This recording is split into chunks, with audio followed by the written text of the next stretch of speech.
Hey everyone, it's Mostly Casual Commander, I'm BK, and just in case you missed our last video, we're doing a huge holiday giveaway. Stay tuned to the end of the video to see how our subscribers can participate. If you participated in the last video, you're in luck. You can do so again in this video using the new comment. Before we begin, I want to give a huge shout out to our latest Patreon subscribers. Thank you very much to Jose C, Adam M, Philly P, and Timbuktu. Your support truly goes a long way in helping us grow. With Ravnica Remastered on the horizon, we decided to return to Ravnica. See what I did there? Scott's playing Mazirek, Crawl Death Priest, who is from Ravnica lore. He's gonna sacrifice stuff and make stuff bigger. I'm playing Rakdos, Lord of Riots. I'm gonna reduce the cost of my big dumb spells by group slugging my opponents. Matt is playing Teysa Karlov, doubling up on death triggers with this Orzhov Aristocrat plan. Next we have Kyle playing Niv Mizzet, Perun. Kyle loves any card that says draw in the command zone. He's gonna draw cards and ping down his opponents. Please subscribe if you haven't already, and stick around for an appearance from my fat cat MEATBALL. He's so chunky. Scott kicks us off by playing Urza's Saga. This temporary land turns itself into a Soul Ring most of the time. He passes to me. I play a Canyon Slow as my land for turn, and then pass over to Matt.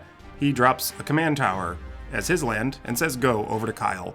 On his turn 1, he plays a Mountain, and uses that for a turn 1 fancy 40k Soul Ring. He passes the turn back over to Scott, who draws, and then Urza's Saga will trigger. He drops a Forest as his land. With nothing left to do, he passes. I draw, and I play a Swamp as my land for turn before casting a Soul Ring of my own. And with the help of that Soul Ring, I use it to cast Creeping Bloodsucker. So on my upkeep, this will start pinging down each of my opponents, and I'll gain some life. What? On Matt's turn, he draws and plays Fetid Heath as his land, and then he'll be able to cast Ilas Il-Kor, Sadistic Pilgrim. So he'll start gaining life when his creatures ETB, and draining people when they die. He passes the turn over to Kyle, who drops an island as his land before casting Electrostatic Field. So he'll start pinging his opponents every time he casts an instant or a sorcery. Pretty good. On Scott's turn, he draws, and Urza's Saga triggers. In response to the trigger, he floats a colorless mana, and then he'll go find that Soul Ring we talked about. That'll come out onto the battlefield for free. And then he'll make use of that floating colorless mana by casting Witch's Oven. A great sacrifice outlet, especially for big creatures. He drops a tapped Gingerbread Cabin as his land for turn, and then he has nothing left to do, so he passes it over to me. On my upkeep, Creeping Bloodsucker will trigger, so I'll ping each one of my opponents and gain 3 life in the process. I draw for turn, and then I play a Command Tower as my land. As a follow-up, I cast Unruly Catapult. Better watch out for this guy. He's gonna ping each one of my opponents when I activate him. I move into combat, attacking Scott for 1 point of damage. I pass the turn over to Matt, who plays a Reliquary Tower as his land. No fear for his hand size now.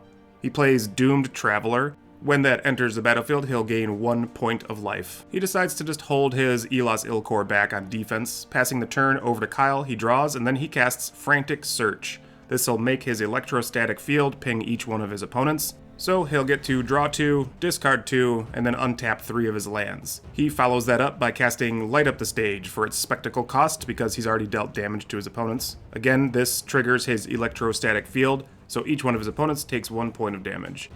Light Up the Stage will resolve, so he exiles the top 2 cards of his library. In this case, it's a Talisman of Creativity, which he casts using his Soul Ring, and there's an Opt as well. So he'll pay 1 blue manas for that, and again, proccing his Electrostatic Field, pinging each one of his opponents. He'll get to scry 1 and draw 1. He'll put his scryed card to the bottom of his library, and he's going to keep Electrostatic Field doing some work by casting Preordain, so again, triggering his 0-4 Defender. Watch out! He'll get to then scry 2 cards and draw a card once again. With his scries, he keeps 1 on top and puts 1 on the bottom of his library as well, and draws the card he described. He says go over to Scott, and on his turn 4, he plays Harrow. So he'll sacrifice his Gingerbread Cabin in order to find 2 basic lands in the form of a swamp as well as a forest. And now that he finally has a black source of mana, he uses it to cast Dark Ritual, gaining 3 black floating mana. He then uses said mana and a forest to cast Calling Ritual. And quite frankly, I don't think I've ever been as mad at Scott as I was in this moment. I see Kyle tap his Talisman and hope that he has some sort of counterspell, but it's a Thought Scour, and he's just trying to make use of his Electrostatic Field while it's out before it dies. So, Thought Scour resolves, he'll mill 2 and draw a card, ping each one of his opponents, Elas Il Kor triggers when Matt's Doomed Traveler dies, also netting him a 1/1. I lose my Soul Ring and my Creeping Bloodsucker. All in all, Scott manages to destroy 9 non-land permanents and nets that much green and black mana. He uses some of it to cast his commander, Mazirek. Then, he follows that up by casting Grist, the Hunger Tide. That'll start generating him some tokens that he could use to kill. He follows that up by casting Valentine, Dean of the Vein. This is good news for us because it kind of shuts down Matt's deck until Valentine is dealt with. Any die triggers don't happen because they'll be exiled instead. Scott activated Grist, getting a 1/1, then he'll mill the top card of his library. If it was an insect, he gets another 1/1, but it was a land. On my turn, I played a mountain. Then I activate my Unruly Catapult, pinging each one of my opponent's 1 point of life. This allows me to cast Rakdos, Lord of Riots. Hopefully he'll stick around on the battlefield so that I can deal a bunch of damage and cast some big stuff for cheap. On Matt's turn, he casts Sifter of Skulls after playing a Swamp. Following that, he moves into the red zone with his 1/1 and hits Kyle, dropping him to 35. He passes the turn, and Kyle draws, plays a Command Tower as his land, and then he passes the turn over to Scott, keeping up 4 suspicious mana. Scott drops a High Market as his land, enabling some more sacrifice. He then casts Costly Plunder. In order to cast it, he had to sacrifice something, so he chose his token. Mazirek triggers in response to that. But in response to the spell, Kyle casts Cryptic Command, so he chooses to counter Costly Plunder, and he chooses to bounce Mazirek to Scott's hand. And Valentine still gets a +1 counter on it after Mazirek's trigger resolves. After that, Scott once again activates Grist, the Hunger Tide, so he'll make his 1/1, and then he'll mill the top card of his library and reveals another land. So he does not get to repeat that process. He moves into combat at Kyle and deals him a couple points of damage while gaining a couple. He passes the turn to me. I play another mountain as my land. Then I attack Scott in the air with Rakdos, mostly because I'm still mad at him for calling Ritual. He takes his beats, dropping down to 27. I then activate my Unruly Catapult, dealing 1 point of damage again to each one of my opponents. And then, with a cost reduction of 9 generic mana, I cast Kozilek, Butcher of Truth. With that on the stack, I get to draw 4 cards, refilling my hand, and I feel pretty good. Once Kozilek resolves, I cast Pathrazor of Ulamog as a follow-up play. And again, that bad boy was reduced by 9 whole mana. I pass the turn and pray for no board wipes. On Matt's turn, he plays a Plains, and then he casts Dictate of Erebos at sorcery speed while Kyle is tapped out, which was smart. He passes the turn over to Kyle. He casts Thrill of Possibility, discarding a card and getting to draw 2 cards. Afterwards, he drops Fabled Passage as his land. He goes immediately and cracks that bad boy, finding another island. So that island will enter the battlefield tapped, but then untapped, because he has 4 or more lands. Fabled Passage is great. Kyle then passes the turn over to Scott. Scott thinks long and hard about his play. My board is terrifying. Matt has a Dictate of Erebos, but won't work because of Valentine. So Scott makes some hard choices. He activates Grist, sacrificing his Valentine, killing my Kozilek. It'll enter my graveyard, and then shuffle my graveyard along with it back into my library. Scott then casts Mire in Misery, making each opponent sacrifice a creature or an enchantment, and showing us the real reason he got rid of Valentine. So he makes Matt and I sack one of our own creatures. Matt chooses his 1/1, and I choose my Catapult. Then, because Matt lost a creature, Dictate says, yo, all of your opponents need to sacrifice a creature. Scott is then forced to sacrifice his only remaining creature, his insect, and I choose to sacrifice Rakdos, because he's my commander and I can always get him back out.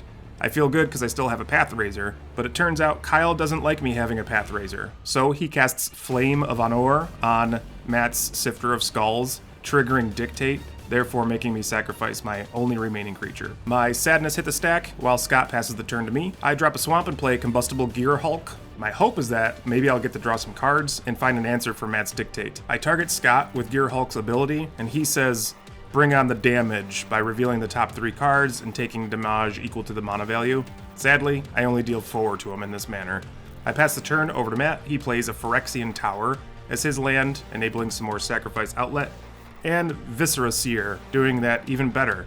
Then he casts his commander, Teysa Karlov, doubling up on all of those death triggers. And that's like really bad with the Dictate out. At this point, I think we just really need to focus on getting that off the board. Kyle decides to cast O'Hare Ajanil, Deepest Might. So that thing's terrifying too. He passes, and Scott plays Entish Restoration on his main phase. So he'll sacrifice a land, and he'll grab 2 swamps that enter the battlefield tapped. He just wishes that his commander was out so that he could benefit from sacrificing stuff. Afterwards, he activates Grist the Hunger Tide once again, getting a 1/1 insect and milling the top card. Again, it's not an insect, so he doesn't repeat the process. On my turn, I drop a swamp, and then I play Rakdos Cluestone with the express intention of just sacking it to draw a card. My deck pretty much stops functioning unless I'm dealing damage, so I assess that Kyle is my best target and attack him with Combustible Gear Hulk. He chumps with O'Hare Ajanil, and then that turns into a land once it died. On Matt's turn, he casts Tithe Taker. This has a cool taxing effect, but really I think he just cares about its Afterlife 1 ability. He follows that up by casting Vindictive Vampire, and with that out, he'll start picking us down when his stuff dies. On Kyle's turn, he casts his commander, Niv Mizzet Perun, in that fancy Ravnica Remastered artwork. Splendid. He passes the turn over to Scott. He activates Grist immediately, getting another 1/1, once again milling the top card of his library. It's another land. He then passes the turn over to me, and I crack my Cluestone, drawing a card, and it's not a Feed the Swarm. I play Smoldering Marsh. Then I move into combat, and again, I'm trying to get damage through and assessing that Kyle will just take the beats, and he does by not blocking with his commander. This allows me to cast my commander once again, Rakdos, Lord of Riots, because I dealt damage to somebody. Then for 1 mana, I cast Mere Battlesphere. In response, while it's on the stack, Matt starts sacrificing some stuff to Viscera Seer. When that happens, Teysa says, yo, do it twice instead of once. So he gets Afterlife 1 twice, Dictate of Erebos twice, and Vindictive Vampire twice. Afterwards, he'll scry 1. I was hoping he wouldn't do that and let my Mirror resolve, giving me 4 Mirror tokens to sacrifice when I needed to, but he was too smart. So once he resolves all those triggers and our boards are left pretty much empty, he scries his 1 to the bottom. My Mirror Battlesphere will finally resolve, so I'll get 4 Mirror tokens, and I pass. On Matt's turn, he plays Elinda, the Dusk Rose, and Matt's impressive board state gets even more diabolical. He once again activates his Viscera Seer. He sacks a spirit, triggering Dictate twice, Vindictive Vampire twice, and Elinda twice. Afterwards, he'll scry to the bottom, and I lost 2 of my Mirror in the process. He then sacrifices his next spirit to Viscera Seer, and again triggering Dictate twice, Vindictive Vampire twice, and Elinda twice. Man, Tessa's good. He scries to the top this time, and I'm left with only my Mirror Battlesphere. He sacrifices his Vindictive Vampire to Viscera Seer, triggering Dictate and Elinda, and after that he sacrifices his Elinda to Viscera Seer. So again, that's replaced by his commander. Elinda makes 14 1/1s. And as if things couldn't get any worse, he casts Brought Back. Thanks to his command tower and Fetid Heath, he brings back Elinda the Dusk Rose and that Vindictive Vampire. And putting 2 and 2 together, he attacks me, dealing 3 points of damage, and following that, he'll just sacrifice all of his 1/1s to his Viscera Seer, triggering Vindictive Vampire, dealing 28 points of damage to each one of us, knocking all 3 of us out of the game at the same time, making him the winner. Congratulations, Matt. Man, we needed more removal in that game. Still a fun game, though. Most of our decks did what we wanted them to do, at least for a little bit.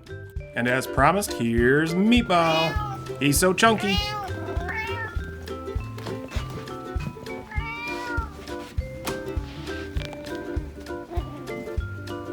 And while Meatball digs through our fridge, I'd like to once again take this opportunity to thank all of our Patreon subscribers, our new ones as well as our existing ones. Your support truly goes a long way in helping our channel grow, as well as help us host our first ever holiday giveaway. So let's take a look at the product and go over the details for how you can participate. So first, you must be a subscriber, and on this video, include in your comment the term Celebrate 2023. If you participated in the last video, you can do so again in this video for increased chances at winning. Patreon subscribers are automatically enrolled for double the chances to win. So for an example, if you're a patron at tier level 3, you'll automatically have 6 extra chances to win the product.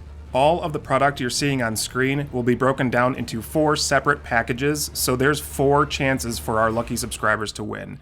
This runs from December 11th, which was last week, until midnight on December 24th, 2023. Each package will include 1 Lord of the Rings scene, 2 commander decks, 2 collector boosters, and 4 meatball stickers, which is probably the best part. Plus, we have 1 package of Meatball Dragon Shield sleeves that will be randomly thrown into one of the boxes when we go to ship. So good luck. This is void where prohibited, and terms and conditions may apply. If you have any questions about this or the game, feel free to comment, and as always, thank you for watching.